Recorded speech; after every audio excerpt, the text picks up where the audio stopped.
Amidst Russia and Ukraine war, our Prime Minister respected Narendra Modi ji ने पहले visit किया Russia को और बाद में विजिट किया यूक्रेन में। यूक्रेन में वो मिले Zelensky who is the president of Ukraine, और वहाँ से आने के बाद जो ज़ेलेंस्की हैं द प्रेसिडेंट ऑफ यूक्रेन, उन्होंने एक बहुत ही कंट्रोवर्शियल स्टेटमेंट दिया था कि जो पुतिन है या फिर रशिया है वो इंडिया की रिस्पेक्ट नहीं करता है। क्यों? क्योंकि जब प्राइम मिनिस्टर नरेंद्र मोदी उन्होंने विजिट किया रशिया को, उस टाइम पे भी रशिया ने जो अपनी बॉम्बिंग है वो यूक्रेन में की थी। इस चीज़ को लेके उन्होंने एक कंट्रोवर्शियल स्टेटमेंट दिया।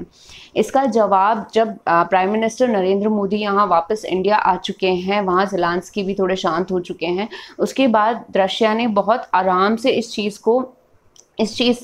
पे रिप्लाई किया है।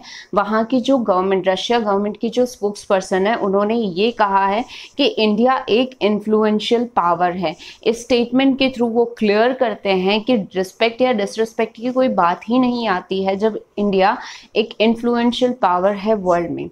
तो ये तो रही एक बात। दूसरी चीज़, अब यूक्रेन ये चाहता है कि इंडिया जो है सेकेंड यूक्रेन पीस समिट को होस्ट करें।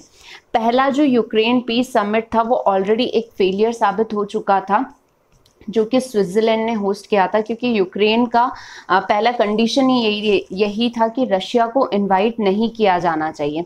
अब आपको क्या लगता है कि सेकेंड जो यूक्रेन पीस समिट है उसमें सारी यूरोपियन कंट्रीज़ आएंगी, तो क्या इंडिया रशिया को उस समिट में इनवाइट ना करना क्या इंडिया के लिए सही रहेगा? क्या कॉन्सिक्वेंसेस हो सकते हैं अगर इंडिया इस समिट को होस्ट करता है तो on the request of Ukraine, और अगर होस्ट कर लेता है तो उसके कॉन्सिक्वेंसेस क्या होते हैं, और नहीं करता है तो कॉन्सिक्वेंसेस क्या करते हैं?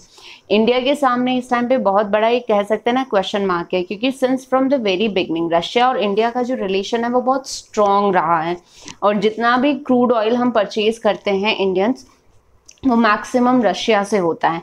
यूक्रेन क्या कर रहा है, जितना भी रशिया का जो क्रूड ऑयल स्टोरेज वाला एरिया है उसको शायद कहीं ना कहीं डिस्ट्रॉय करने की कोशिश कर रहा है। तो एक बहुत बड़ा पजल इंडिया के सामने है, वेदर इंडिया शुड ऑर्गेनाइज और host this second Ukraine summit, जिसमें रशिया इन्वाइटेड नहीं होगा, और अगर ये होस्ट करता है तो इसके कॉन्सिक्वेंसेस क्या होंगे। कमेंट बॉक्स में अपना रिप्लाई करना ना भूलें। Thank you.